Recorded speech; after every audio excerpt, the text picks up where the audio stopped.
We are live now, by the way, Okay. guys. All right, cool. You ready to go now, Mike? I'm good. Awesome, buddy.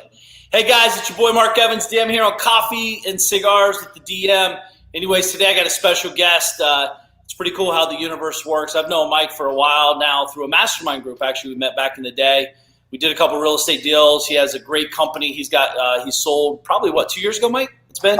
2.5, yeah. Yeah, it's crazy. It seems like craziness. So I'd love to talk to that. But guys, if you're in the tradesman business, he has a great website and company called CEO Warrior. We're going to talk about that today, CEOwarrior.com. He's got a lot of neat things. He's very smart, way smarter than I'll ever be, very structured way his mind thinks, has built a real company as well. So it's not some guy that's been internet first and then said he built a company through the internet. So, well, at least I don't think. No, I'm just joking. He's got some amazing stuff, and he writes a book a day, literally, I think, over there, and with him and Aaron. But a lot of cool stuff, guys. So, Mike, welcome to the Cigars and Coffee with the DM, man. How you doing? Good, thanks. Honored to be here. I was saying last night to Aaron, a mutual friend of ours, I was like, well, I don't smoke cigars and I don't drink coffee, but I have my green drink here, so I hope that counts. Hey, man, I really don't drink coffee myself, actually. It's kind of funny.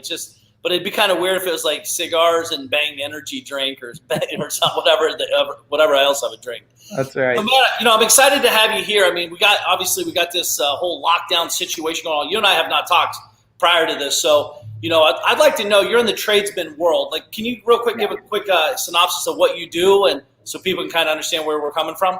Yeah, I'll give you the lightning speed one. If you go back to 1994, I started in the trade, started a business with a partner of mine as an electrician. So I drove in a truck and fixed people's electrical stuff that broke. And I did that wrong for about 12 years. Just me and him in a truck. I didn't know how to hire. I didn't know how to do processes, systems, marketing. Eventually, we decided at that 12 years later, he was going to quit because he couldn't take it no more. And I said, what if we just hire really, really smart people that know more than us and we learn from them? So now, fast forward, we hired and spent a lot of money that we did not have on really smart people. And we went from under $1 million to over 32 million in a 10-year period. And in the state of New Jersey, I had 200 employees, 165 trucks. We did plumbing, heating, cooling, electric, drain cleaning, one-day bathroom solutions. We became the dominator, Mark, not only in New Jersey, but we became known in most of the globe. People wanted to come and see us.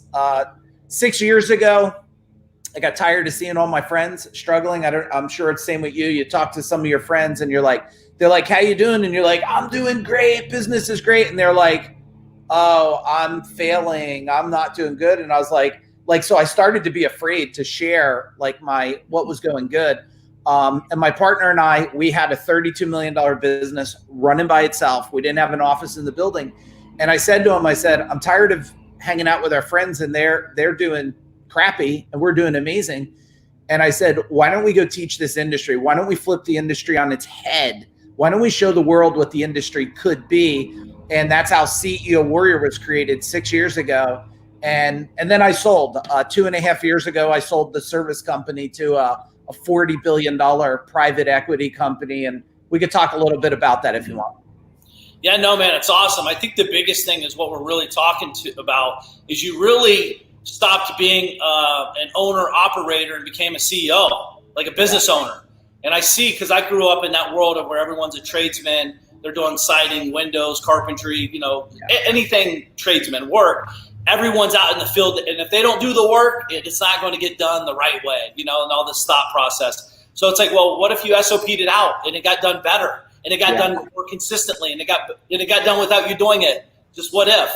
So I think you've really shared and shined the light on a lot of people to help them become better become a real business owner. Because a lot of people say, oh, I own a business. Well, the business actually owns you, right? Yeah. We've all been there. And I think, Mark, what happened was, through this last 6 years, which actually I was helping people longer than 6 years. It's probably about 9 years, but for about 3 years, I was helping people and I wasn't telling anybody, I wasn't in the public.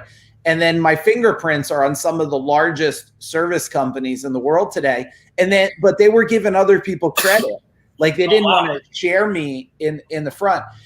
But through all these years of helping people, you're 100% right. Like you got to take someone who's just somebody who acts like they own a business. You have to create them into an owner. But the next part, I learned that there was an evolution above that. And if I could get people there quicker, I could get greater success. And because they used to say, oh, you got to be a business owner. I said, what about if you just adopted thinking as a wealth investor? What if you just put on the hat of a wealth investor and they walked into your company? What would they say to you? And most people say, well, they would say, burn this thing, or this thing's a dog. And I said, but what if you woke up and every day you said, and you know this because I've done investments with you. What if your house, you said, oh, my house, it's an investment. And what if your car was an investment? And what if your business was an investment? And what if your people that work with you and your vendors are investment? What if your relationships like this are investments, and you really treated it with that wealth investor mindset? I believe like everything would flip in your paradigm with one different way of thinking. No, dude, I love it. I think it really is important. It's like it changes the mindset of, I talk about magician versus the mule. Yeah. Really what it is. I mean, our brain is programmed as mules, right? That's our whole life. Mule it out, mule it out. Like the problem is too in the service-based business, there's a lot of guys that could be at the $800 to $1 million range and they're doing everything themselves. And if they just shifted what you said, and not only that too, they're very transactional. There's no CRM management. It's literally like paper, pad, besides the 3 packs of cigarettes, grab the, okay, yeah, call Nancy. Oh shit, we're supposed to be at Steve's house today, right now. Like it's massive chaos. And if they can figure out how to harness, like you said, everything's an investment. When you and I market, we spend $1,000. What's the ROI? Our relationships, there's an intrinsic investment. We don't know what it's going to be, but we know if we do the right thing, work really hard, have communication, and help each other, there's going to be something that comes about from it. We don't know when or where or how, or maybe it's not even with you, but maybe someone you know, right? These are all like human capital, capital investments in humans. Like we're all doing this. We're doing this with businesses. We're doing this with your team too, right, Mike? Yeah, and it's interesting you say mindset, and I have some analogies I'll share throughout this that I think could really flip people in the way they think about things. See, mindset is only one piece, but it's actually not the first piece that everybody wants. Everybody, what they say, just be positive, have a mindset. And I said, no, what you really want is you want mind growth. Yep. And then once you have mind growth, then you want to anchor it with mindset. Because I tell people, like, why would you want your mindset? If you pour concrete in the ground, it sets. It means your mind. Now, I believe the world, a lot of parts of the world, they said, oh, mindset. And they want your mindset. They don't want you to be a thinker. I don't think a lot of people want everybody to be ultra successful. But if you can consider mind growth, and then when you consider mind growth, I just learned how to fast cut this thing. And I was just, Mark, I'm no different than anybody else that will watch this to the world. I think the only difference is I was brave enough to take a credit card and invest in people that were smarter than me when I did not, when I was 2 guys in the truck, me and my partner. Yep. And I'll tell you what, I don't even know how Amex let me put that much money on a credit card. But I believe when you do that whole, the burning of the boats thing, it's kind of like when you're at a point, you're so fed up, you're so done that you'll force success, and success becomes a mandatory target instead of this optional story. Can I share something real quick with you? Please do. So I was talking to my clients the other day, and I used to give out the book. And if any of you have not read the book, you should read the book. It's called Who Moved My Cheese? Yes. And Who Moved My Cheese is an amazing book. And a short synopsis of it is that, you have this cheese, which could be your business like today. And you kept going there every day thinking the cheese would never go away. But then one day the cheese is gone, and one person keeps going back to the same cheese, and they're hoping that's going to fall from the sky. The other person, they go on a quest and they find new cheese. But then I solved something just this year, Mark, thinking through this. I said, the problem about that book that they don't tell you is the most important one of all. They don't tell you the key is not to find new cheese. The key is to be the cheese maker. Yeah, there you go. The cheese maker never runs out of cheese. He just goes over here and says, let me make some cheese. And for everybody watching, the metaphor of cheese can be your business. It could be success. It could be wealth. It could be relationship, whatever it is. But the cheese maker goes, you know what? I'll just go make some more success. And that's why when this whole, it's funny, I have this thing that I've been posting to help my clients recruit. We have recruiting ads in every state in the United States. And I think outside the United States, it's called mynextdreamjob.com. And I watched the video that I put on that. I put it on there a year ago, and I watched the video yesterday, and I said, holy crap, I'm talking about like almost like the situation today was a year ago. See, that's why, and Mark, you know this, when you surround yourself with people, I don't think anybody thought pandemic, but if you didn't think something was going to happen this year in an election year with a fist fight with a guy like Trump, you might as well have thought this is the greatest fight in the octagon ever going to happen in the year 2020. I mean, who was actually sitting here going, you know what? 2020 is going to be so, come on, you had to know something, some kind of fist fight was going to happen this year. The pandemic was just the most interesting fist fight they could throw at us, you know? Yeah. No, man, surrounding yourself around the people. So you said a lot, like, what was the link you mentioned about where people for this ad? mynextdreamjob.com. mynextdreamjob.com. So I'm assuming, I haven't seen it, but I'm assuming it's you shooting a video saying, hey, blah, blah, blah, blah, blah, blah, boom. If this sounds good, apply below. Yeah. Something like that. So very good piece. Kind of like, this is like a licensing thing or something? Is that what No, it's actually what I did. So with CEO Warrior, right? We work with service companies. Now we work in over 21 different industries. It used to be plumbing, heating, cooling, electric, drain cleaning. That's what it is. Now we're in pest control. We're in remodeling. We're in drain. We're in appliance repair. We're in,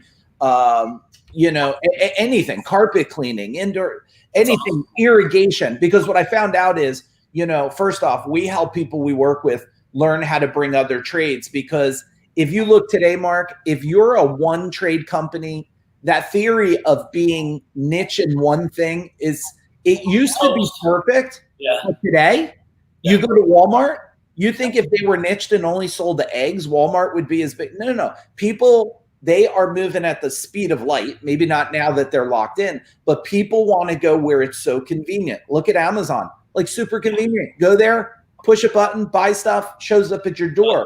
So like what we work on in the service industry is like, we want to tell people, here's formulas, but some of them, Mark, they're just not good enough to solve. So I said, screw it. You know what? I'll recruit for you. And I'll just hand you it, because I'm an ultra marketer and I need to teach you that, but I got no time for you. So when you said a company to get to $1 million, we have companies last year that added $8 million in a year. Nice. Because when you know the formula, and it's not a one size fits all, when you know the formula of marketing and sales and operations and systems and leadership, you put the formula in, man, it makes cheese. You're the cheese maker. Yep. It reminds me of that TV show, How It's Made. I could watch that show all day. Like, that's what you're doing. You're the machine making.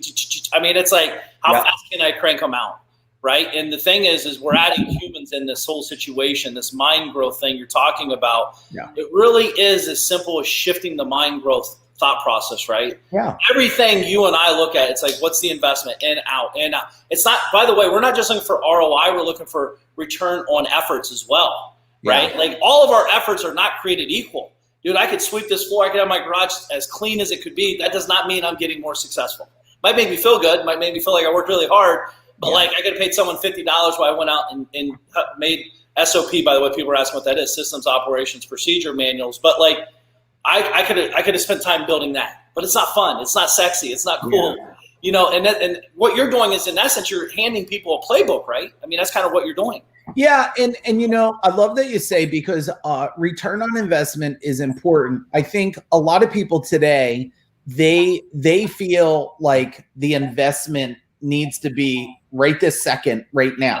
Exactly. And that's not an investor. That's normally somebody who's not very educated in business. When someone goes and they're going to build a TGI Fridays or a Wendy's, they don't say, man, I better get all my return back in a week. So one thing is cool or important for you guys to know is, return on investment. The next thing is ROT, return on time. Yep. Some things you want a quick investment. Some things, most of the big investors or people that really are wealth-minded, they're like, okay, this is a 3-year. This is a 5-year. And then the last one is our ROS, which is return on scalability. Yeah. So my effort today, like now, somebody who's watching this, I don't know how many are on or how many will watch it. I would be watching this saying, okay, what's my return on investment? Boom. I just got that. I'm going to think different about mind growth. I'm going to be the cheese maker. I'm going to be wealth-minded. Okay, this was great. Okay, so what is my return on time? Crap, I'm here for less than 30 minutes, listen to this thing, or an hour, and I just got a concept that changes my paradigm for the rest of my life. Return on scalability, I'm going to go and I'm going to get all my team, my employees, my family to be the cheese maker, to think mind growth. Now, the scalability of this one episode right here alone, shifting your paradigm, is what is, if you ask anybody, there is a moment in time, all greats, doesn't matter what size, there's a moment in time they said, you know what, that changed the way I thought forever. And that was the catalyst forward. Now, the cool thing about this here, look, this is a slingshot. This is the greatest slingshot about to happen in history. Now, some timing matters, like the next 3 weeks are critical, but this has been pulling back like a slingshot, and it's holding now. It's holding. And it's not going to rifle forward at one. It's going to go incremental. So as soon as they leak people back into the world, it's going to slingshot. It's the greatest time. I was telling my wife a couple of weeks ago, I said, you know what? Anybody who's going to open a business, right now is the greatest time in history. Let me make my point, and I'll hand it back over, Mark. If you always wanted to own your own dental practice, get the building today and get it ready, because as soon as the slingshot moves forward, my dentist, like if someone has a plumbing problem, they're mad if you can't get there in an hour. I call my dentist. I say, my tooth feels like it's going to fall out. He says, I'll see you in 3 weeks. Right? So you open a dental practice, your dentist will not be able to keep up on the demand, and maybe he's at retirement. You literally start marketing now. The slingshot moves forward. You'll if you own a dental practice, you'll literally have multi-million dollar practice overnight when this moves forward. If everybody could just pull the veil of doom, gloom, and fear, just pull it back a minute and open your eyes and look. And guess what? A lot of people maybe watching it like, I'm an introvert by nature. This doesn't affect me at all. This is like a gift. Yeah, exactly. I feel normal now. I feel normal now. Yeah. Yeah. No, man, I think so. Like, you're dealing with a lot of people in your CEO warrior. You're kind of like, you're talking to these people, or your team is.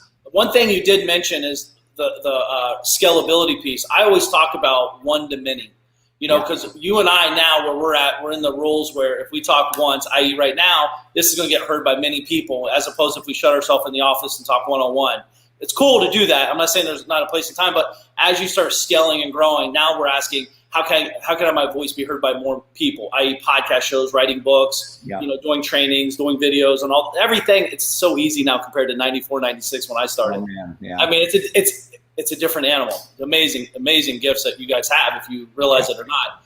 But on your side, what kind of urgency calls is the service industries? What are you seeing? Because we had a guy on a couple days ago, owned a pretty big plumbing company. He just hit his $1 million mark. He's talking about getting staff, getting them tied into their culture. Actually, the guy I recommended to go to you, tying in culture and all that stuff.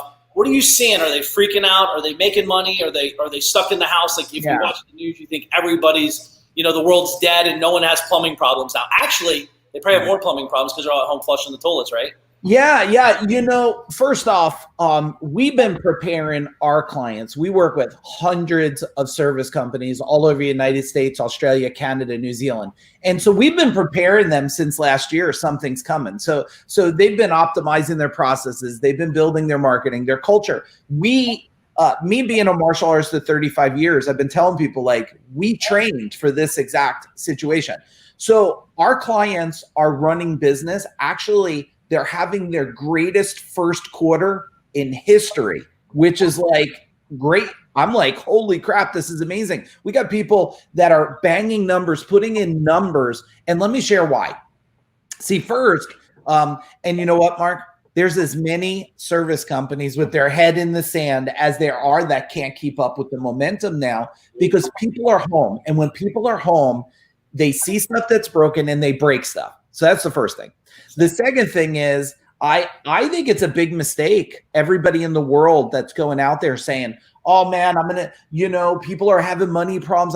I have a different thinking about this. You canceled your wedding. You canceled your vacation. You didn't go flying. You have more money in your bank than you've ever had in history. You stopped your frivolous spending. Yep. That you were buying stuff. You stopped going to the store 3 days a week. You stopped a lot of maybe some of your online orders.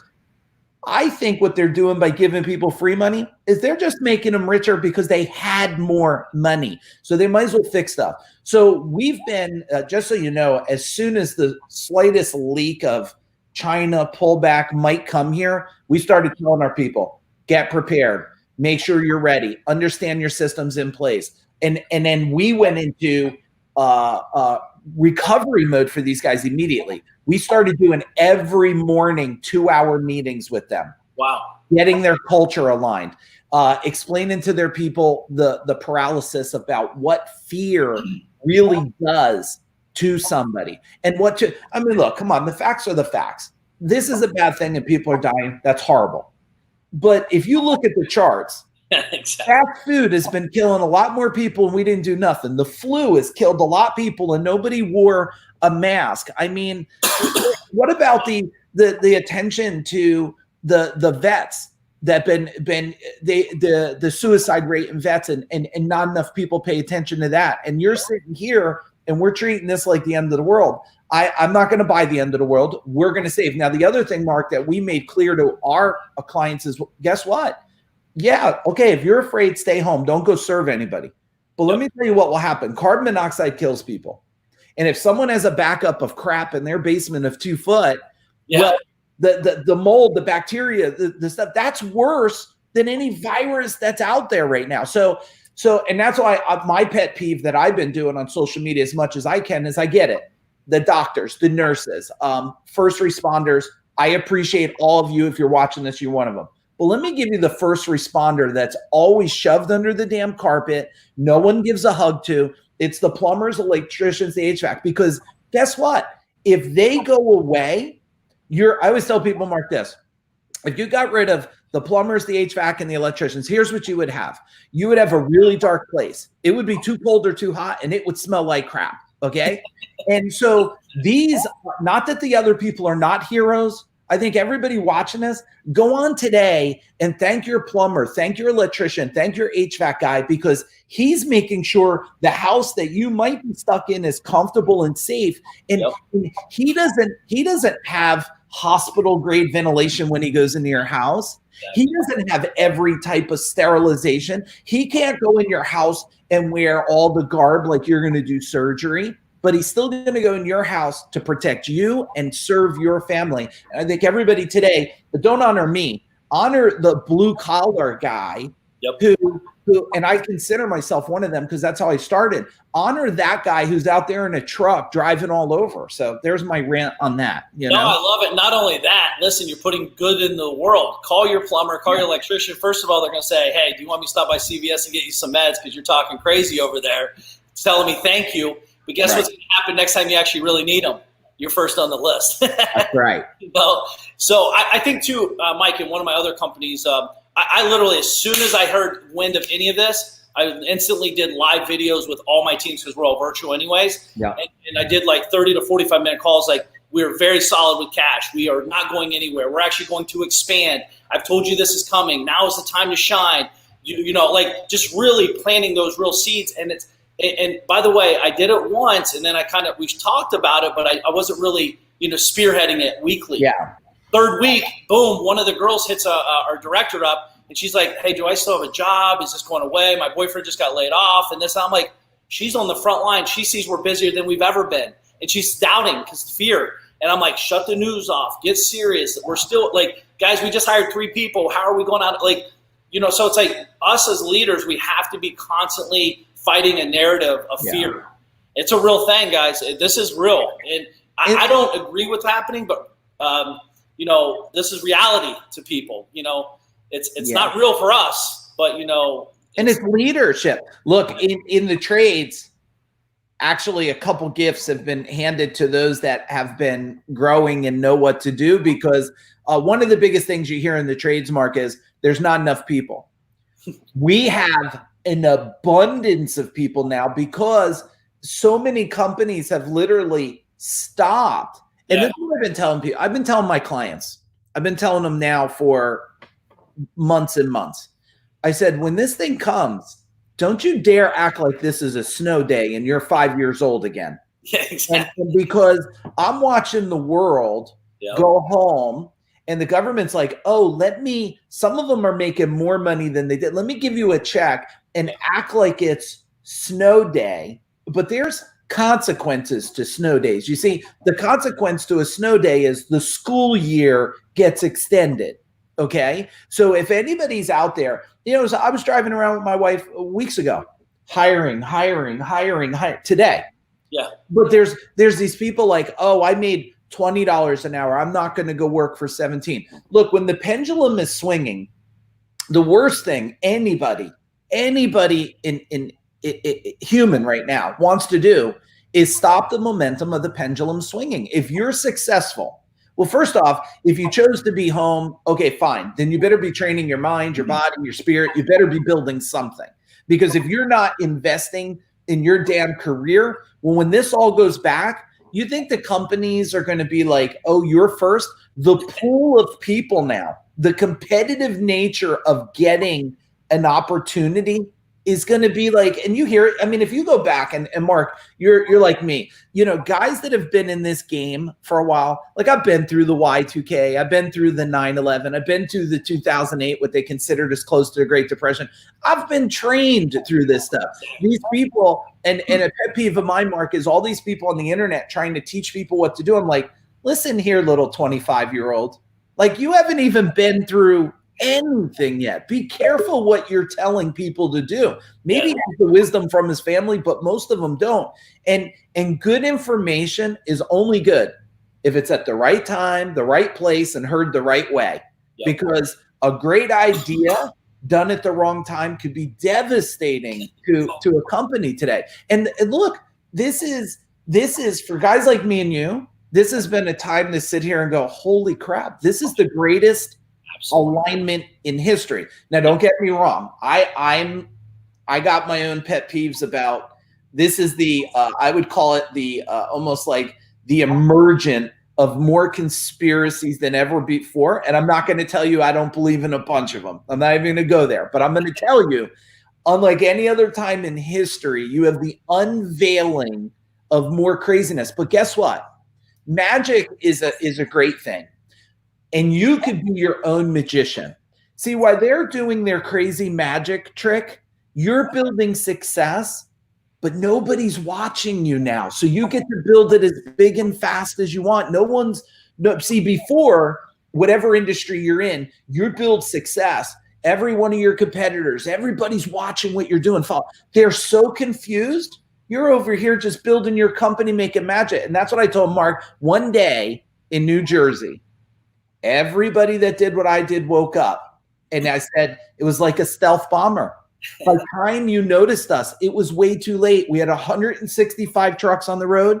You woke up one day and said, where do they come from? We were buying 22 and sometimes more than 22 trucks a year. Wow. We couldn't even keep up. You know, one year, the biggest year I did, we added 6.5 million. The biggest month was 3.5 million. And you know what?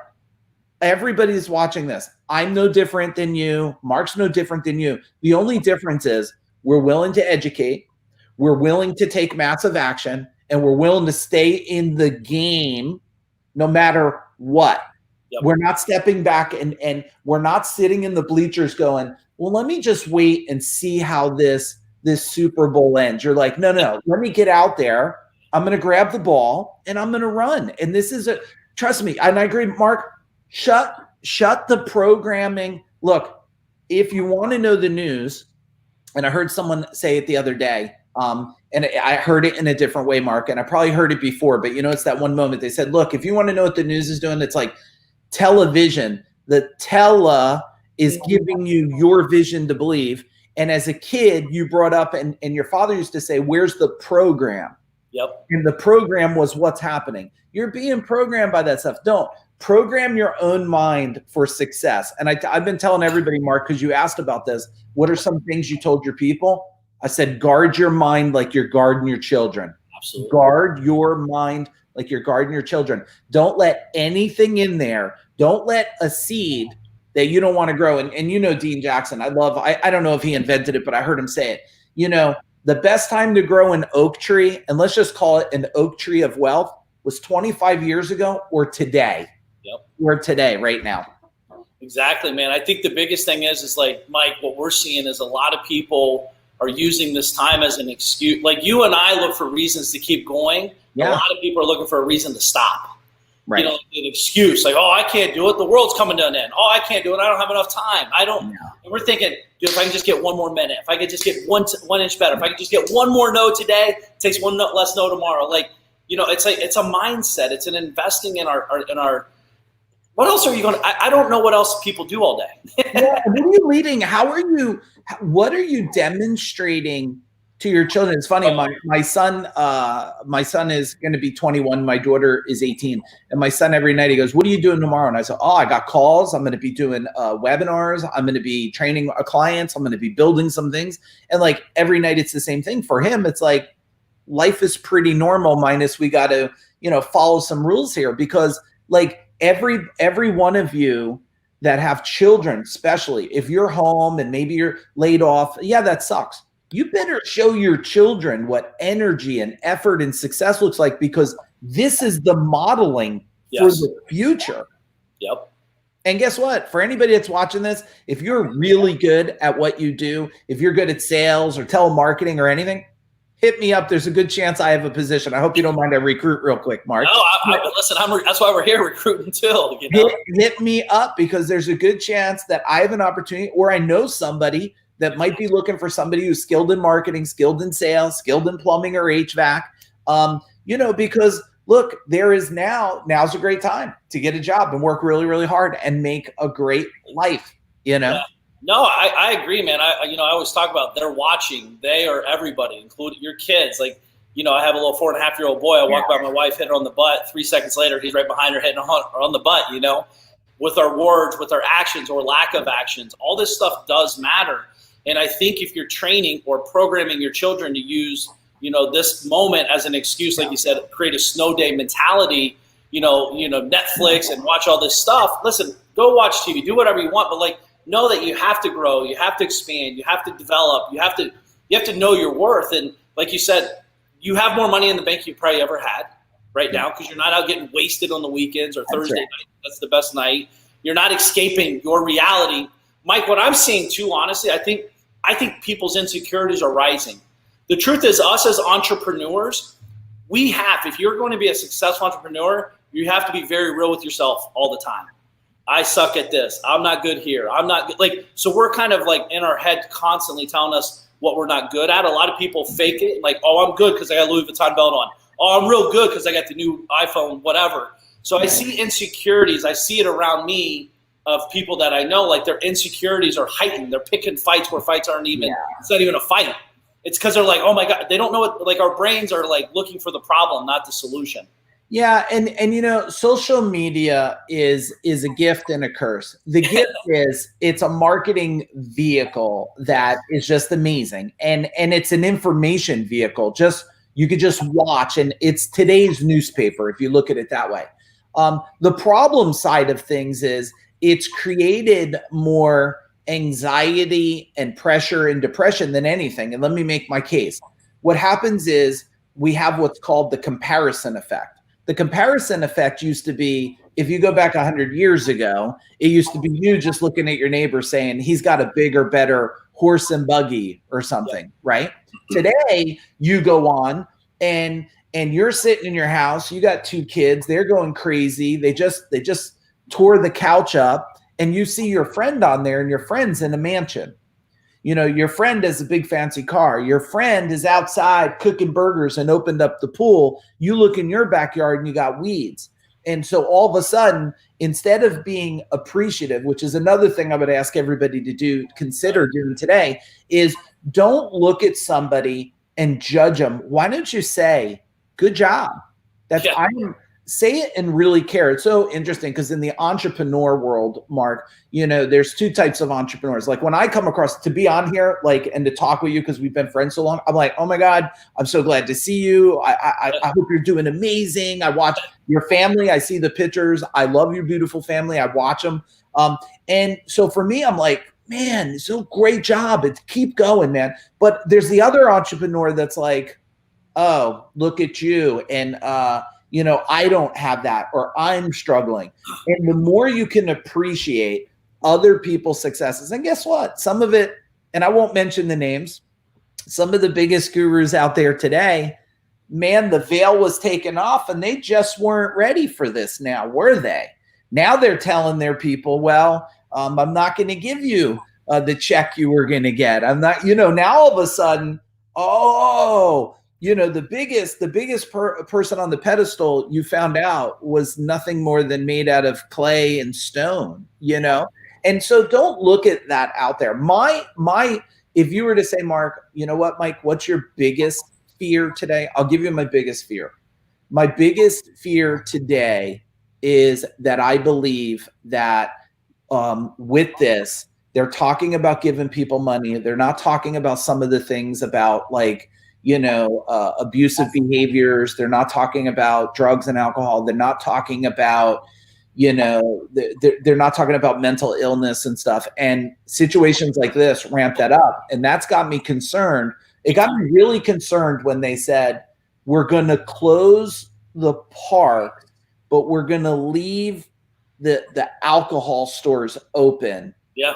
And I said to myself, like, what a way to spiral someone who's trying to keep themselves sane in a little bit of insanity. And that's my real concern, Ray Tay. And, and I don't know, I'll ask permission and you can say no.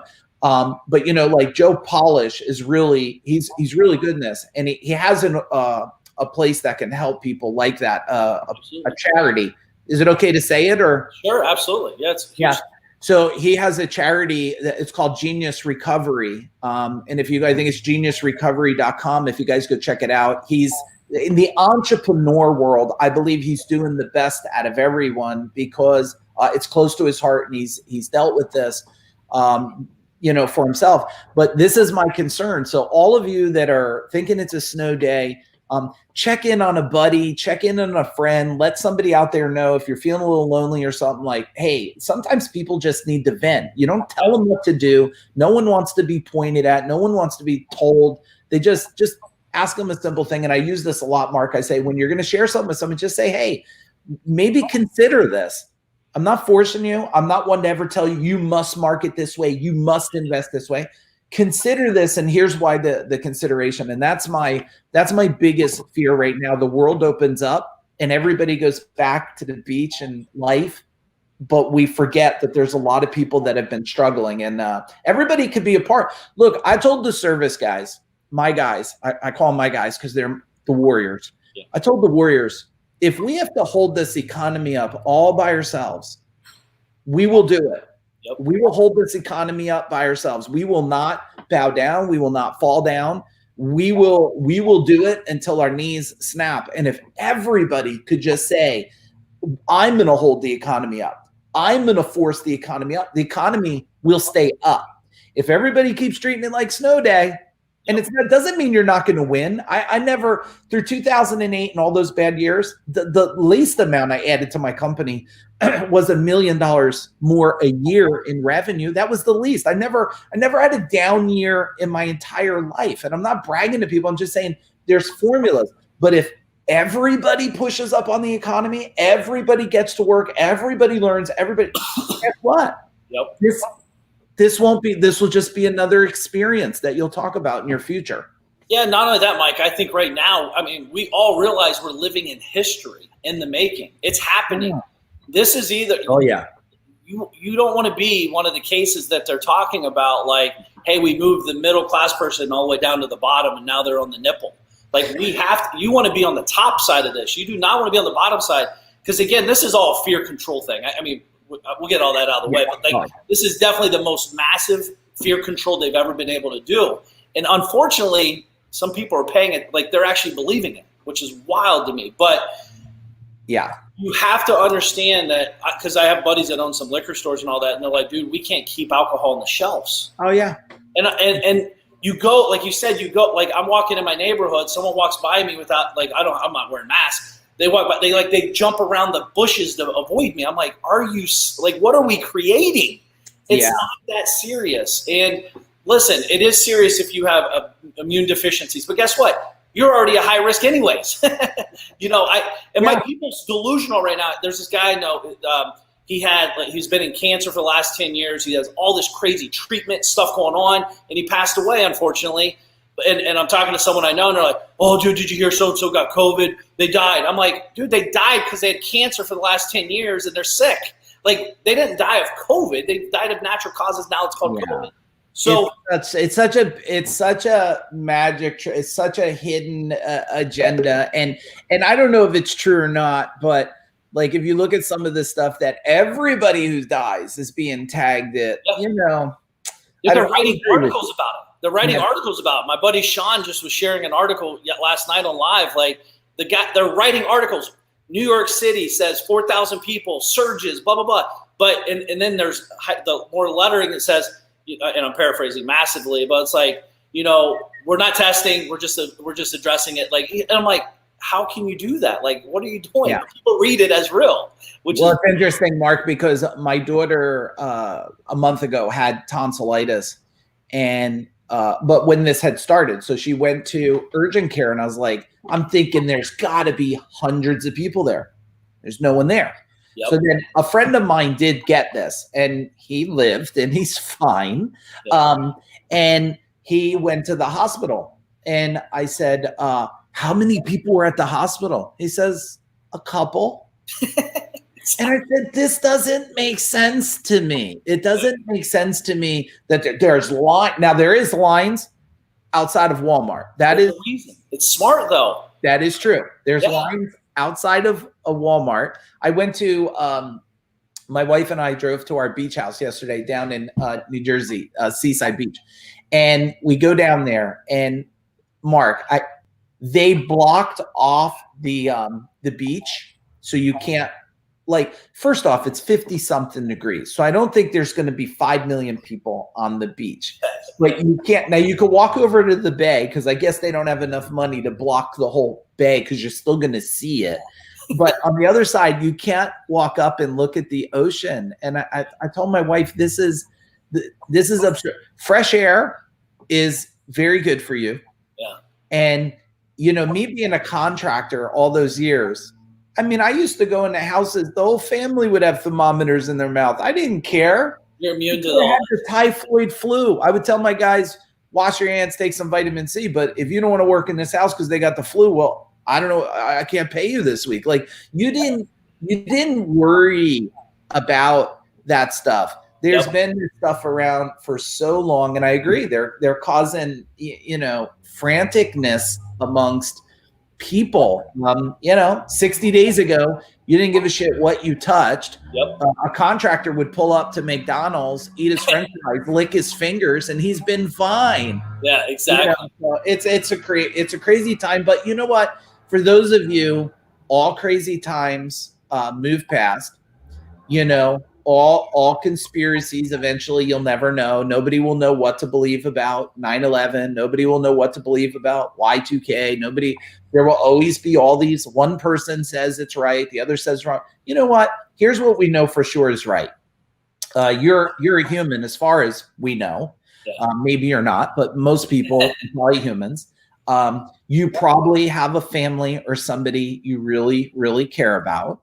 You probably have something you really, really love to do, and you should not forget all those things. Yeah. You should have hugged your kids and kissed your kids and wife before you go to bed. Yep. And you should have been considering having family dinner and game night. You should have been taking walks with your kids through the park anyway. Yep. So like, you know what? If you just go back to the fundamentals of what's most important in life to you, it's all still there. And guys, don't worry. You know, I knew that, Mark, this was the most unrational thing when the toilet paper thing started to happen. Oh my God. I said, this is the most unrational human behavior. And you know what? If anybody, and I hope it's okay to share, Napoleon Hill wrote a book.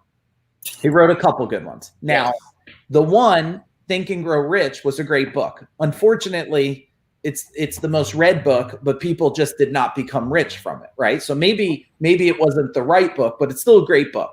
Yeah. Outwitting the Devil. Good book. If you just want to see what's happening, a lot of this, and like harmonic rhythm and messaging, just go listen. And anybody who writes a book, and I'm thinking I'm going to do a book like this one, I'm going to write a book and I'm going to refuse to publish it till me and my wife are dead, because you have to assume that if you write a book and you don't want to publish it while you're alive or while your wife's alive, there's got to be something in that book that's pretty damn good or got you freaked out, right? Exactly. And so all of you, get it on audiobook, listen to it while you drive, and you will just know that this is the most I'm pretty sure you could have wiped your ass with a sock if you had to. Most contractors, you had to get creative when you were on a job site anyway. Yeah. Like, come on, it's so amazing. It's so amazing right now. It's absolutely, it's the most magician's sleight of the hand thing that's going on. But for guys like us and you, we will succeed at a massive level because of it. We see this as an opportunity. You know, like, we're all in. We're doing more audio, more video. We're realizing, you know, we're deepening relationships with all types of people, which is very cool. Quick question on your side, Mike. With your teams, because I know your teams typically are in offices, right? I don't know if they still are. Are you changing? What's happening? Is things enhancing? Are they realizing? I have a buddy who owns a company, 1,100 employees. And he's like, dude, I don't think we ever need to go back to the office. They're more productive. They have better lives. They're happier. Like, things are happening when they're afar. And he would have never made this adjustment if this didn't happen, ever. So there's good stuff coming out of it too. You know, I have some, so like, we had to do some changes. I had a whole bunch of events this month. I had a 3-day marketing training that I ran, and you know, I never did a 3-day training online. And it was 12-hour days, because people were telling me, oh, you can't keep people more than 4 and 5 hours. I was like, you know what? I've never listened to anybody anyway. We did 12-hour days. They didn't fall asleep. We had Dean Jackson come and talk, and Joe Paul. It was amazing. And people said, oh, this is great. And I said, listen, it is great. But my belief, Mark, is first off, people are going to crave connection again, and they're going to want to touch people again. We're human beings. We were built to be hugged and touched. So for our companies, what we've been coaching people, and what I did myself, I mean, because I have 12 full-time employees for CEO Warrior that are in New Jersey. We have a 10,000 square foot building that we run out of. And then we have about 15 remote subcontractor type employees. We took all our in-house employees, and I said, you know what? We don't have to do this. Let's just do it and try it on, because if it's forced, I want to break it now. So we made all our employees go remote. And one of them goes there now, because we now have taken another one of our training called Road Warrior. We teach guys how to knock on the door and do the whole process. And so we got one person that will be shipping out 75 bags and all this stuff to these people. And so my thinking is this: my team that worked remote all the time, it's no different. They knew how to function. Yeah. The new team, I believe, I can't say that they're all more productive unless they're alone at home, because here's what I'm thinking. It's so convenient to flip on the TV. It's so convenient for your husband, your wife, or your kids to say, can you, and I don't know about you, but like, it's easy when I'm home for my wife to come up to me. I've been with my beautiful wife 35 years and say, hey, can you get this for me? Can you move this for me? Can you take this out? And like, if you look at all those now, yeah, maybe I'm putting in more time because of the interaction. So we taught all our contractors, look, whoever does not have to be there, let's just get them at home, because if anything, it's a good science experiment. Let's see how you function. And like, I went through Storm Sandy. Storm Sandy was a bad storm. If you want to talk about testing a service company, we lost all electricity in our building for 3 weeks. We had backup generator. We burned through 2 of them. We had people, we lost all 200 phone lines. We had marketed phone lines went down. We had to redirect them. We were running off of 4 hotspots and cell phones. So like, you know, if you look at these types of things and stuff, I think they're good because you have to do it. Yeah. I don't think it's the way you choose to do business. I think it's, this year is still not going to be the same as if me and you for sure were hanging out at some place. But I think, you know what? I think it's a good vehicle for now. I think testing things out and seeing how you function is good. I think leadership, if you have not trained yourself to be an amazing leader, it's showing every hole possible in your ability. Because like, I've always been, I had 200 employees, I had directors, and you know, so for me, leadership's always been easy because I've trained for it my whole life. But like, you know, you got to have your team. And let me give some tips. If you guys have your team, I'll share some things we're doing with our team. Like every night, we use a vehicle called Teamwork. Teamwork is just a collaboration vehicle. It's an easy one to use. Every night, everybody on the team, they go in and they post, hey, this is what I got done today. This is what I'm most proud of. And here's my target. I say target because you don't want a goal, you want a target. My target tomorrow. Yeah. And so like, and I get to read those at night and I get to do coaching. And then, so if you do have them remote, 1, you got to have them report. 2, key performance indicators, KPIs, they're more critical than ever. You have to watch it. And what most people don't, I don't think know, Mark, in business, and I'll share it for everybody here, is a key performance indicator, as far as I'm concerned, it's an emotional driver, okay? It's all based on emotions. That tells me, all I want to know is if the numbers are low, what emotions are not in place. If they're scared, numbers go down. If they're worried, numbers go down. If they're on the phones and they're not booking at a high conversion, it's because they're dealing with some kind of emotion or confusion. So like, you got to have some of that in place and you got to watch it a lot. And the other thing is, I've created, even with the online events that we did, Mark, I created everything the same with my team as if I'm in the building. Like registration, like you're in the building, you're getting a packet of stuff. We're having the same conversations. We're following the same structure. And if I were to give everybody a tip, if you see these info marketers, Mark, the reason why a lot of them suffer is they don't understand how to build a brick and mortar. See, if you understand the fundamental practices of really building a true business, like it's a brick and mortar, it could be online, but you understand the foundations of the numbers and the systems and the processes and the marketing and the culture and the operate. If you understand that, this time here, it doesn't matter. Like, it doesn't matter what's happening. And I think this word that everybody's saying is pivot. And I think it's an okay word. I mean, let's just talk about what it really is. Change. Like, just change fast. And the first thing you got to change is you got to change the way you think about everything. If you think about the world's going to open up and swallow you up, you're going to die. If you think about the world is just moving, you're going to move. The difference between the cheese moved and I'm going to be the cheese maker. That's it. No, it's very powerful, man. I think it's, guys, I hope you guys are liking this. I mean, Mike's dropping real bombs here, and I think sharing stuff. The thing is, too, this pivot thing, you and I, we hear pivot. We're like a speedboat, you know, anchors down, boom, we pivot. Some of these guys are like a tugboat. It's like, wow.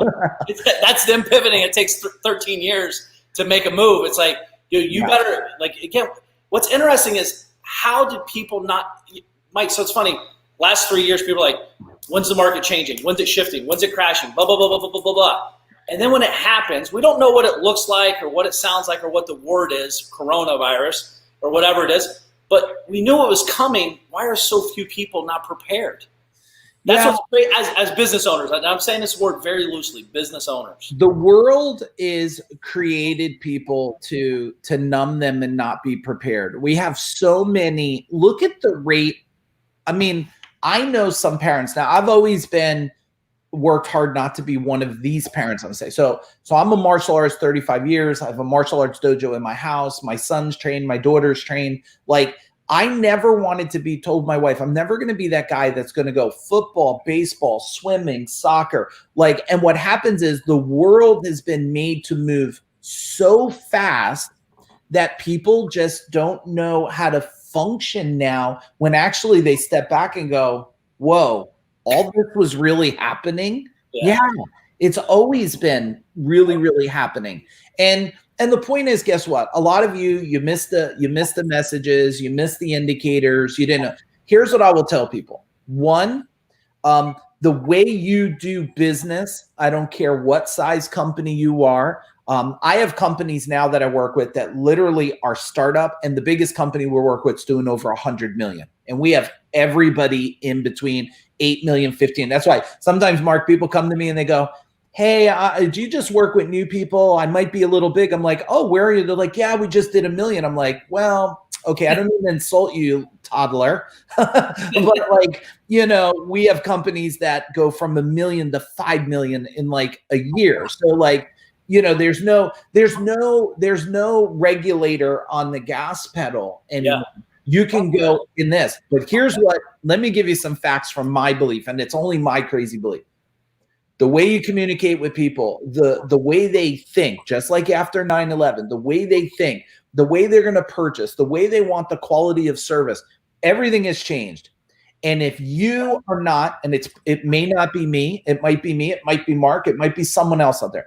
If you are not aligned and investing, I told my clients, you better invest in your mind's education faster. You better, this year alone, take all the training you ever did. And I have clients, I have almost every client with me from 6 years ago, still with me today. Our retention runs at like 94 to 96%. It's unheard of in the world. But the fact is, I told everybody, everything you learn from me, we have to learn double that in this year alone, because it's changed. So if you're trying to learn from a book, I'm going to tell you, and I got 17 books, like, they're good.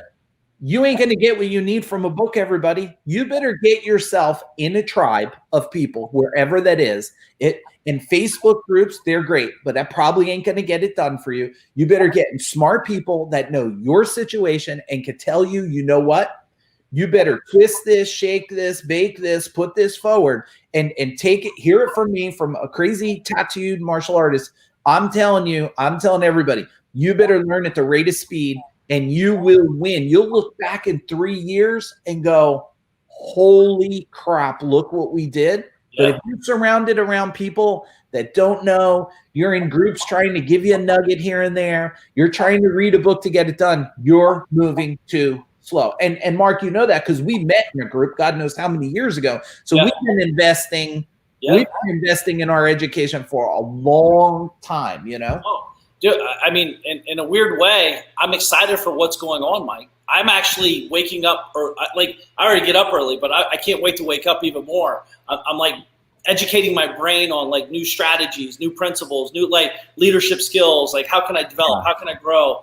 I'm every waking minute, every thought now is like, how do I get bigger? I'm doubling down, tripling down, on my efforts, on my energy, on my team, on marketing, on, development, on, hey, how do we get smarter? Technology. Like, where's the opportunity? And what I'm trying to do is suffocate fear.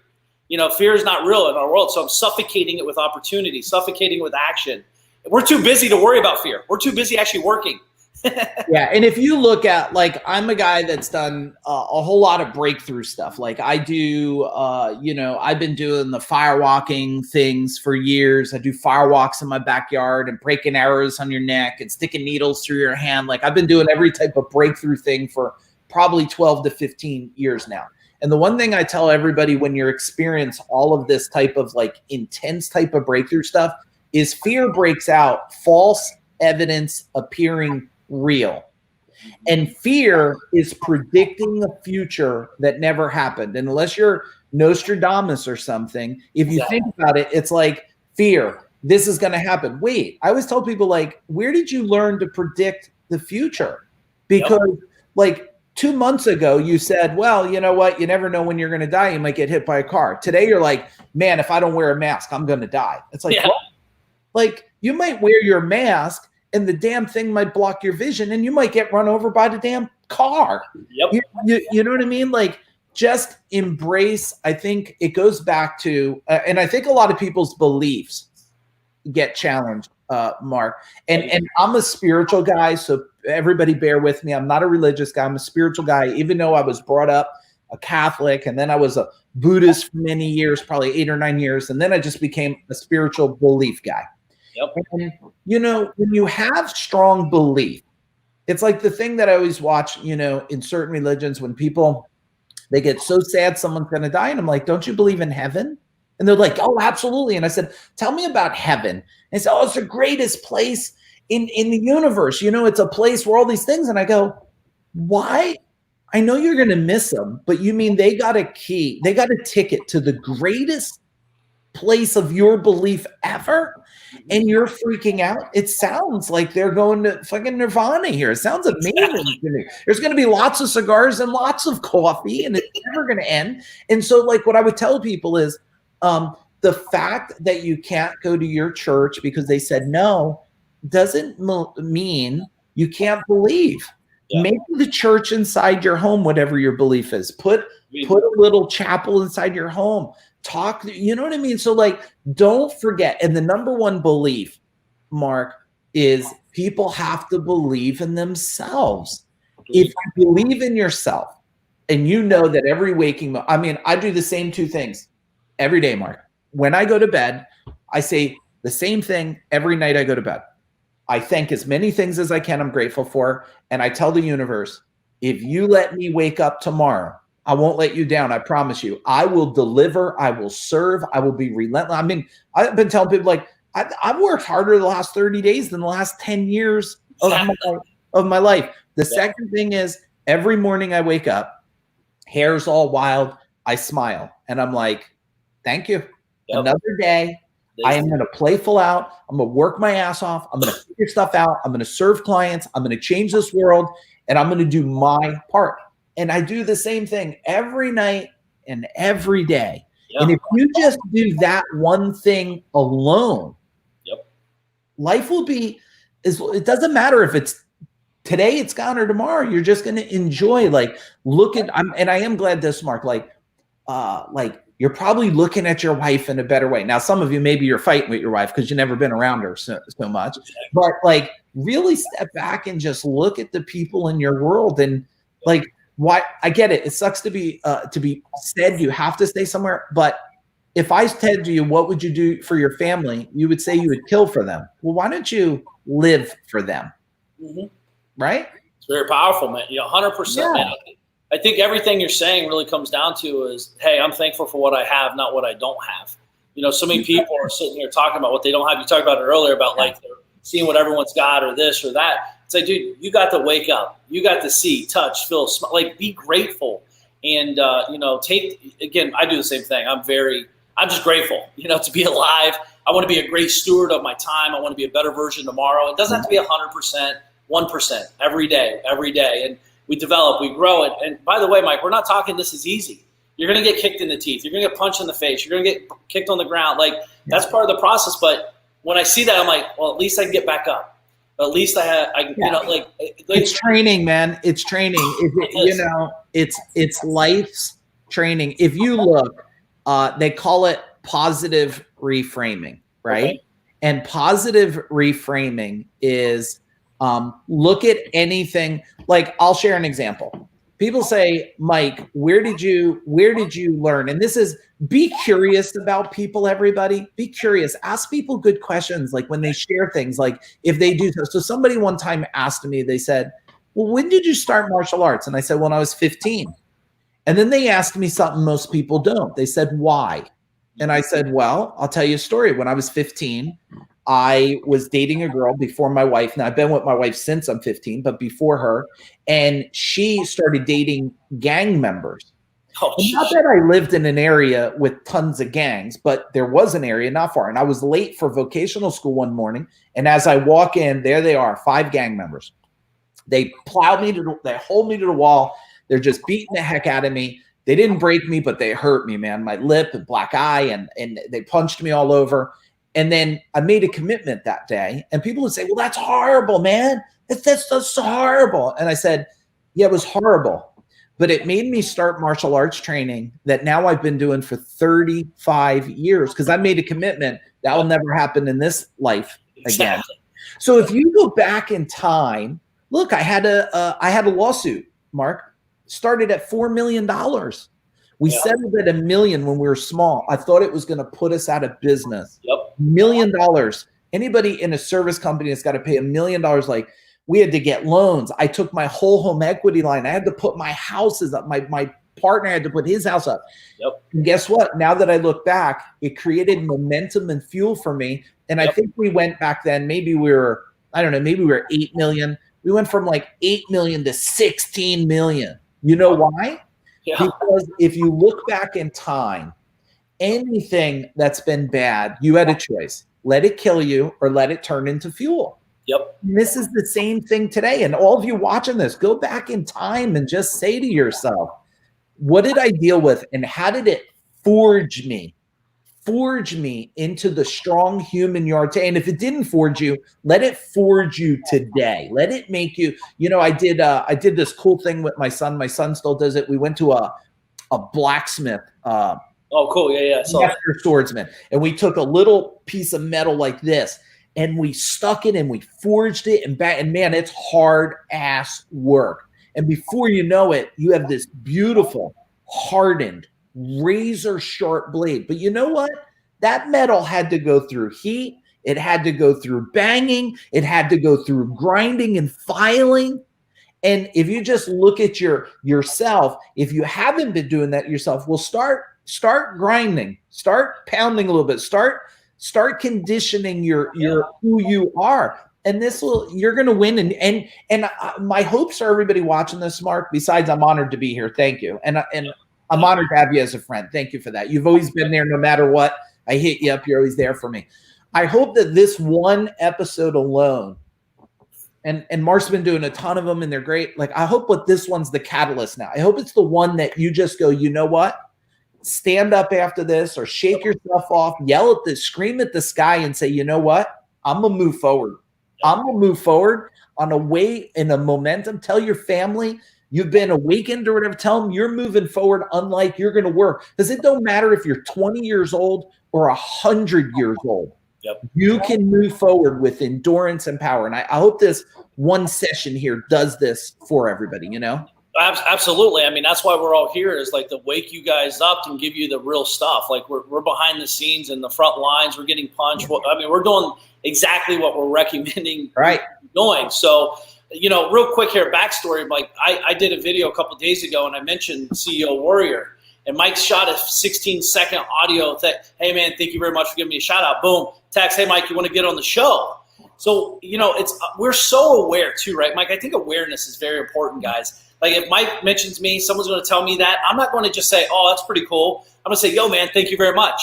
Or, hey, that's pretty awesome, man. Hey, is there anything I could add value? Like, you guys understand how this process works in life. Like, it's always value. We're all value driven, you know? And I think that's got to be like, everybody should have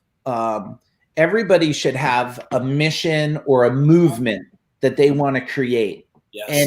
And your movement changes. When I was young, my mission was just to not struggle. I mean, I had a mortgage when I was 19 years old. I didn't know any better. It was $1,300 a month. The interest rate back then, I think, was 18%. In 9 years, I paid off $1,000. I lost $70,000 when I sold it because I didn't want to start a family where that townhouse was. And so your movement and your purpose is going to change. And, I hope I don't mock this too much, but here's what I tell people. I know a lot of people, and probably people that follow you, Mark, or me, they hear this like, all these smart people saying, 4-hour work week and this, that. Here's what I want to tell you. First off, if you only want to do something for 4 hours a day, you probably hate it and you shouldn't do it. Okay. Do what you love and time will pass quickly. It will be rewarded. Love what you do. Do it all the time. And if you're not passionate today, I would tell you, become passionate now. Yeah. Because like I'm brought up in a martial arts world, and my instructor, he used to always throw these wise things at me. He would say, Mike, the guy in the farmer field, all he does is cut rice all day, 15 hours a day. He leaves, he's exhausted. Does he love or hate his life? And I would say, gotta hate it. He goes, no. You see, every day with every cut of it, he was training his sword stroke. He loved life. And I said, oh, I get it. Yep. I get it. So no matter what is good, what is bad, love it now until, I always say this, until you love the next thing. Yep. That's all. Love it now, appreciate it now.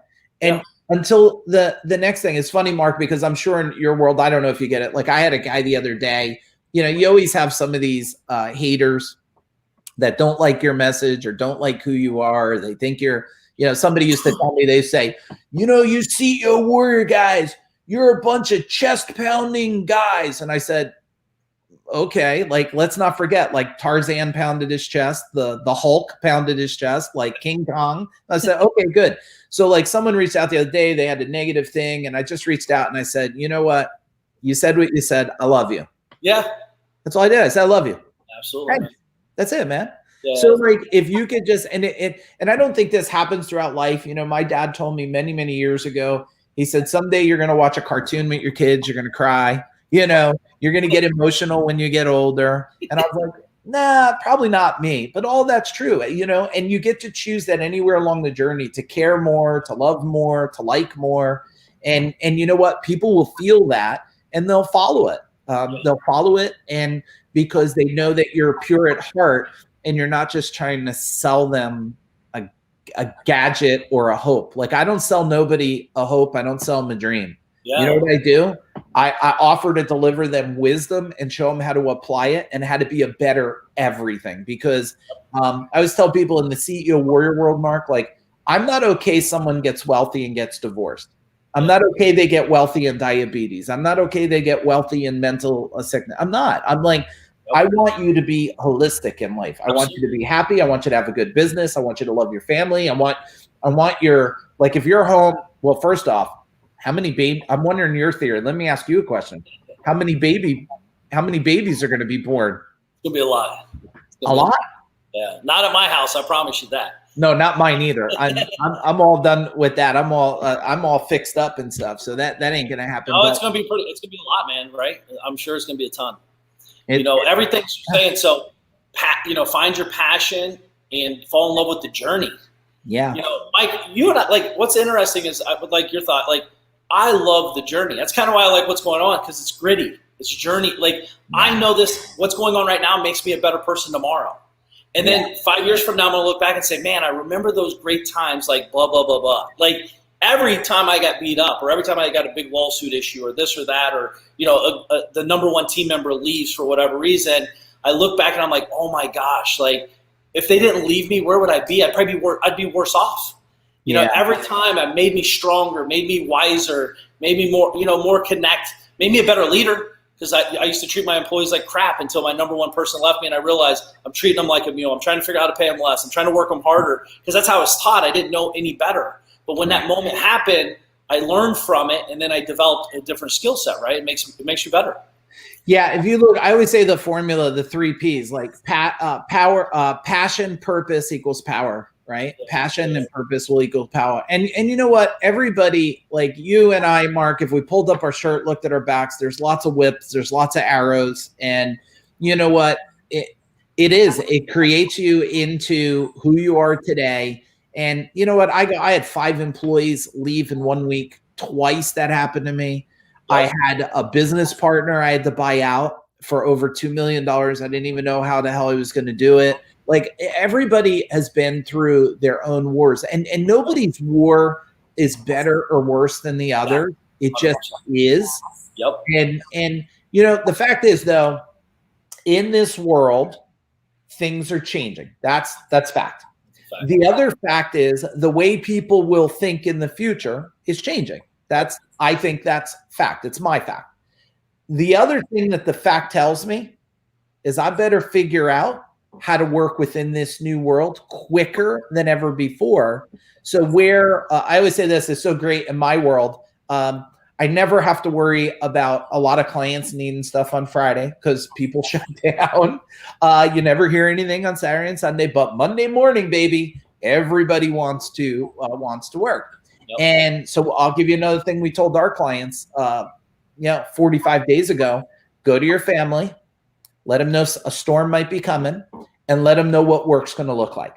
Okay. And the good thing is now, since a lot of them are working at home, a bunch of people, it's like no longer can their wife say, oh, I don't see you. You're not around enough because your damn ass is in the house working every day now. Get your family aligned on what's going to happen. Now, look, let's talk about best case and worst case scenario. Best case scenario is, and what I'm advising everybody to think about is, if the world starts moving in the next couple weeks, we're good. This is a good sign. And as long as the world can move without them trying to stick Frankenstein needles in your neck, we're going to be good. If the world does not start moving in a couple weeks and this moves into May, well, then you got to get ready to really shift a fast way, because what will happen is there will just be too much. There's going to be a lot of economic pressure. Now, the thing about economic pressure is as it starts to push down like this, I was saying it in 2008. If any of you you shouldn't even watch the movie. It's so creepy. I watched it with my kids years ago called The Purge. It's creepy. Oh, yeah, it's horrible. It's freaky, but in a way it's exciting. I called it back in 2008. I said, guys, The Purge is happening. Now, here's what's happening now. This is a whole different purge. This is like the Walking Dead purge here, right? But the fact is the purge is going to happen with this downward pressure. And your goal is almost like the parting of the Red Sea. When this sea parts, you want to be the one that can walk down the middle, which means your day has to be, you should have a notebook. Everybody should have a notebook next to them every day that they're writing thoughts, notes, and questions, because there's somewhere like this that you could get a question answered, or there's the resource. And even for me, hit me up on Facebook, private message me. If there's something I can help you with, I'll help you. And if you're in the service industry and you know someone that's struggling, I'll send them a free book. I'll cover postage. I send out, I don't know, I spend probably $5,000 or $8,000 a year in giving free books. I don't expect them to ever work with me. It's a gift. There's no strings attached, because we can't, everybody's got to do their own little part to help remove suffering from people's thinking. But you know what? The next 2 weeks, you can't sit there. Mark, I'm curious for you on this. How many people do you know that are sitting here and they're using this words? I'm playing the waiting game. I don't know anybody personally, but I'm sure there's a lot of people here.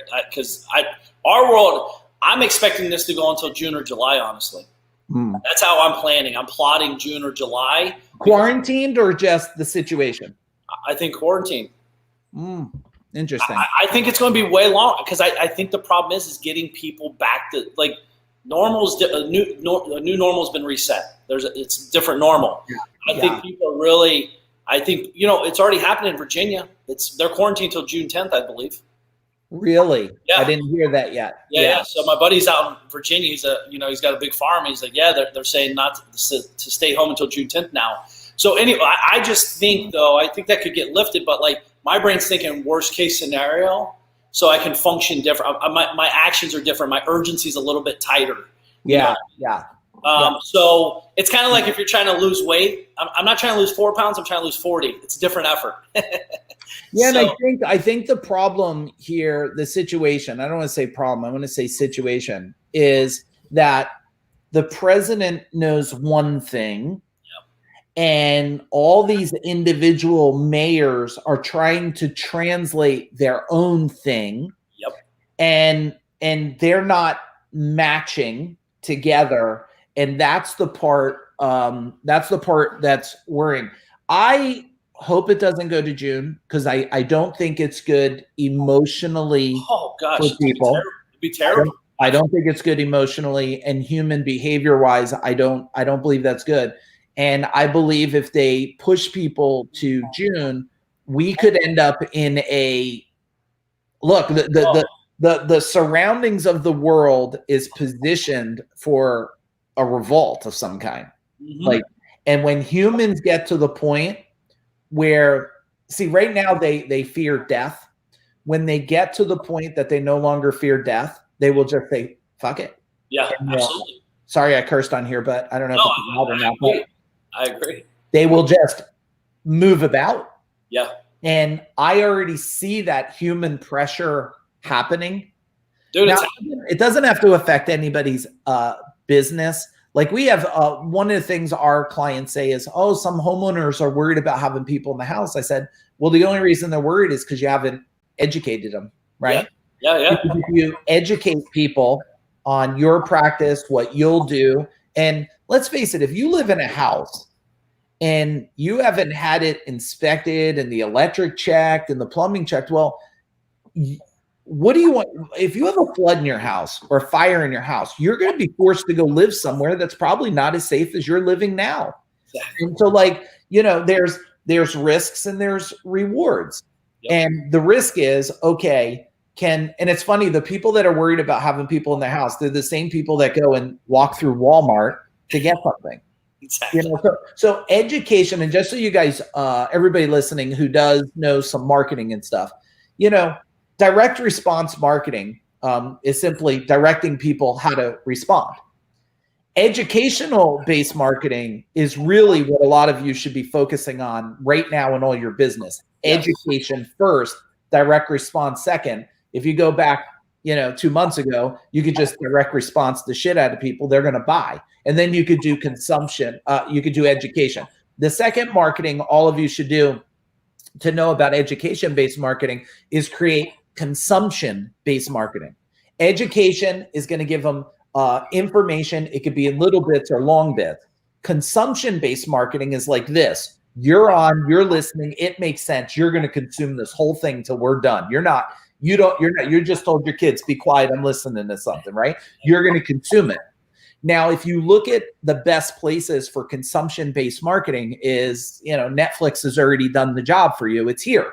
Video is going to be one of the quickest ways next to audio. Now, video is going to get a sense of emotion across. You're going to see us. It's going to be very different than just audio. Podcast is good, but most people that are doing podcasts, they forget. Do it like it's 1930 first time radio, and I wasn't around then. I'm just going to be 50 this year. But if you remember the old school radio, my dad used to tell me, okay, and he steps up to base. He moved the dirt out of the way. There's fog coming out of his breath. Like if you could get consumption podcasts and consumption back to this way where there's such a delivery of emotion and impact and feeling, then boom.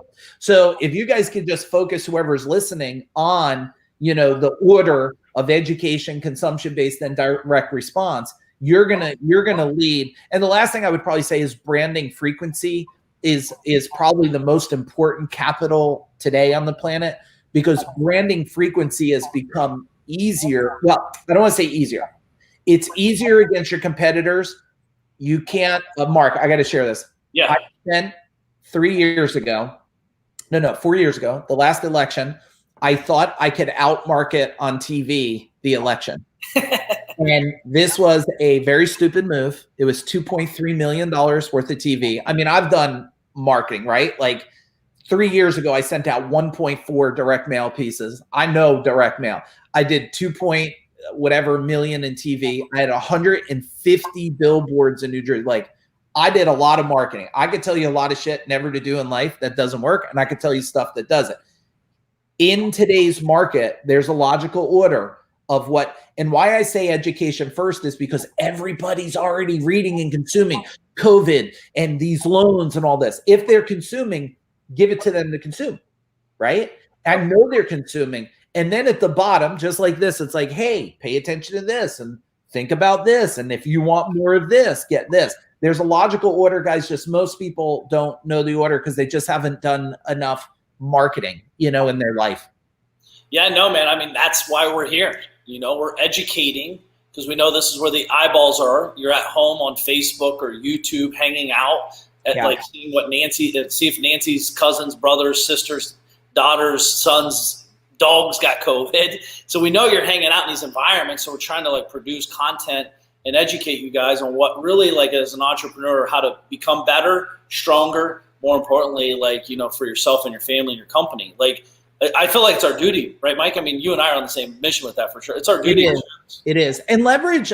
And just as I think of ideas, until Mark says we're done, I'm going to throw stuff at you guys. But if you think about things now, you can do some little study groups with some of your customers. Invite some of your customers that have been with you a while to a platform like this, doesn't matter what platform, and say, hey, I'd like to buy you dinner. Okay, I'm going to send you a $50 or $75 gift card.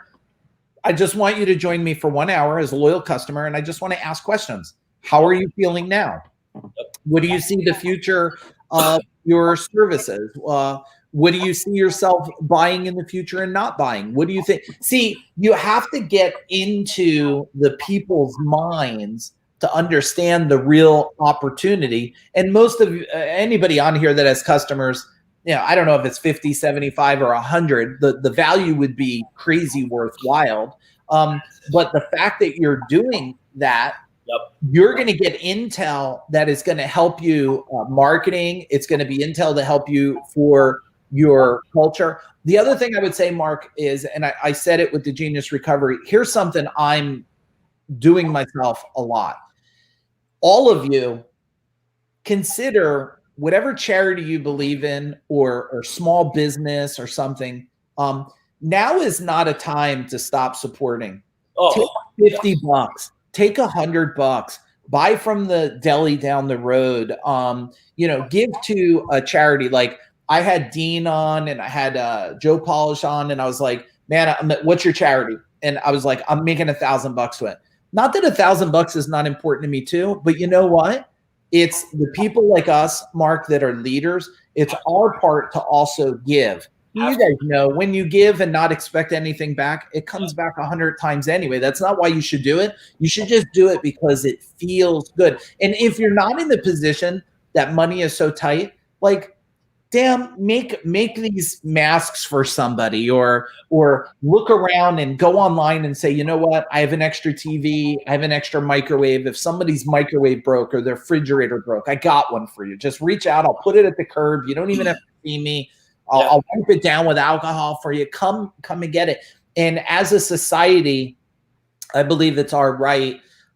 It is our duty to serve other people the very best we can. And everybody, I always love that phrase. The man with holes in his shoes was upset till he met a man with no shoes at all, and then the man with no shoes was upset till he met a man with no feet, right? And it could just go on and on. So I think if everybody just steps up and do just a little bit today, and this is the part. If you said, "What do you love about this?" I love that people are going to care in a whole new way when this is gone. Great. They're going to care in a whole new way. This world is going to be smarter. People are not going to be delusional about what's happening in the world no more. They're going to pay attention. They're becoming more thought-minded of oh, okay, I don't know. Is it the virus? Is it the vaccine? Is it the 5G? Is it the Underground Railroad shit? People are getting wiser. And when they get wiser, we all become safer. It's a good thing. It's an amazing thing, man. I think, but everything you're saying really comes down to focusing on a solution, not focusing on the problem. It's all solution-based mindset. I'm telling you guys, if you change your mind growth, I should say, reposition your mind growth into solution-driven. Hey, but you and I, Mike, we've developed our skill set as critical thinkers. Boom, we're in it and we see the solution. Okay, problem, solution. Most people see the problem and they harp on the problem, harp on the problem, harp on the problem. It's dude, it doesn't solve anything. It's just making it worse. How can we focus on the solution? Where's the solution? Where's the opportunity in the problem? And everything you just said, give, you're giving. And that is the most amazing feeling in the world. If it's your time, if it's your energy, if it's your money, if it's your junk in your garage that you're not using that someone else could use, all this stuff can really get you in the front. I always say you can't outgive the world because it's an amazing gift to be able to do that. But I think this is a mind growth piece that once you get that, you anchor that in. It's a muscle, right? You have to work that muscle of giving. Like, oh my God, he said he gave $1,000. I've done a lot of charity stuff. And I've raised a lot of money. To get someone to give you $1,000 sounds, if you have money, it's like, oh, I would do that all day. Then why aren't you doing it? And then number two, if you think it's a lot of money, it's like, how do I get to that point? Because that's what I'm thinking about, like getting $1,000 or giving. It takes a minute. You got to give $20 to church for a few, or $20 to this charity or that. Like you got to start exercising the muscle. And give to your time. Like somebody hit me up. Somebody hit me up yesterday and said, I'm doing this summit thing and I'm going to have 20 something speakers and would you speak? And I was like, at first I was like, what's it like? What's the deal? And he goes, well, all the money we make is going to charity. I'm like, I'm in. Yeah. But what time? I'm hoping it's not too early in the morning or too late at night. Late at night's not really a problem. Too early in the morning normally is, but I'm like, just tell me and I'll be there. So, everybody has a little extra time. Everybody has it. Stay up 5 minutes later, wake up 5 minutes earlier and just giving your time. And you know what, Mark, was it, I was not a big video person. It took me a lot of years to get on video. And I was looking for the perfect camera and the perfect microphone and the perfect lighting. Now I have no special lighting here. This is our living room with this frog thing my wife has on the wall. And, and then one day, I can't even remember who it was because I've trained with so many people. I was telling him, I'm getting, and he grabbed my phone and he says, you know what, give it to me. And he says, speak. And I spoke into the camera and he goes, you want the good news or you want the bad news? I said, give me the bad news. He goes, that was horrible. That was really bad. I said, well, what the hell is the good news? He says, well, the good news is you can't possibly do worse than that one. Yeah, exactly. So what I would challenge all of you to do is, you know what, go out there. And if you're not comfortable on video, do it on audio, but get over yourself. Every one of you are special. Every one of you have a sense of education, wisdom. You experience something in life. And that one thing, it's the starfish story, right? Like if you guys don't know the starfish story, can I tell it really quick? Please. Okay. So I'll give you my version of it and you could read any version you want. So the starfish story is there's this little girl and a guy, Tali Burkan, he's the original guy who went to learn firewalking. I had a call with him to ask him about firewalking out of the blue. Look him up, Tali Burkan. He wrote a book, Let It Be Easy. It's a little bathroom read. It will change your life. And he tells me the story and I'm like, why is this guy telling me? And the story changed my life. He says, there's this little girl and she's down by the ocean and there's millions of starfish, millions of them. And the little girl is picking them up and she's throwing the starfish into the ocean. So this old guy comes walking down. He's watching this little girl and he walks over to the little girl and he goes, little girl, what are you doing? She goes, oh, I'm just saving starfish because they've been washed up. And he goes, oh, that's nice. But little girl, you can't save them all. She goes, oh, I know, but I just saved that one and that one. And that changed my life to think that for all of you, don't try to be someone who has to go on a stage and talk to 100 million people. Yep. Just share your wisdom and you might just change that one starfish. And that changed my life to just say, you know what, I'm going to give a message. And even if only one person hears this, if only one person watches this talk today, if it changes their life, then it was worth it. That's why we're on this planet. So that you can look up the starfish story and get the long version of it. I gave you the short version, but if you could just think like you might just be the one, just save that one starfish. Mark's done this, and by the comments I see some up, I think we saved probably a lot of starfish today. Yeah, no, man, I think you've done amazing, shared a lot of valuable content. Mike, what is like the prospect, like the perfect person that you could serve beside everyone? Like, but for your CEO Warrior, who is that person and where can they go to get more information about what you got going on? Yeah, so go to ceowarrior.com. You'll get, I got, I think 1,000 YouTube videos. There's free resources. There's so much information. You could consume a lot of stuff that can help you out. Find me on Facebook because I post just a lot of stuff. I'm always doing like Mark, I'm walking. Sometimes it's at dark and I'm talking to you guys. And if any of you are struggling at all and you know a service, it's the service industry for me. So anybody who comes and works in your home that fixes something, that's the right type of person. And literally, if they're starting up or they're doing over 100 million, we have something to help you grow, learn marketing, sales, operation. Mark, what we tell people, what we really are, is we're a training and implementation organization. That's what we do. We train people, we teach them how to implement, and we teach them how to build a real business and understand all the fundamentals that I don't believe people are doing a really good job. And we just do it with a warrior flair, because when you take on the title of warrior, you're willing to do what others won't do so you can have what others only dream of having. So go to ceowarrior.com. You'll see all kinds of stuff. And if I could serve anybody with just some words, or if somebody watching this, if you have a community, even if it's outside my service industry, but you think I would have some value, I'll just do it for you guys, just to keep serving people through this whole situation. Yeah, no, man, that's amazing, Mike. It's always appreciative. I think at the end of the day, guys, as you guys clearly know, Mike, as he's ticking at a different level, so he can tap into you, help you guys, guide you, give you the path. There's no, the path of least resistance. There's always resistance, but like a lot of this is emotional. So getting out of your own way and getting focused. Mike, biggest thing too is you got to save yourself before you save the world. We got to come together. And reality is like, dude, if I don't take care of me, I always talk about the me economy. If me ain't taken care of, nothing else I care about will be taken care of.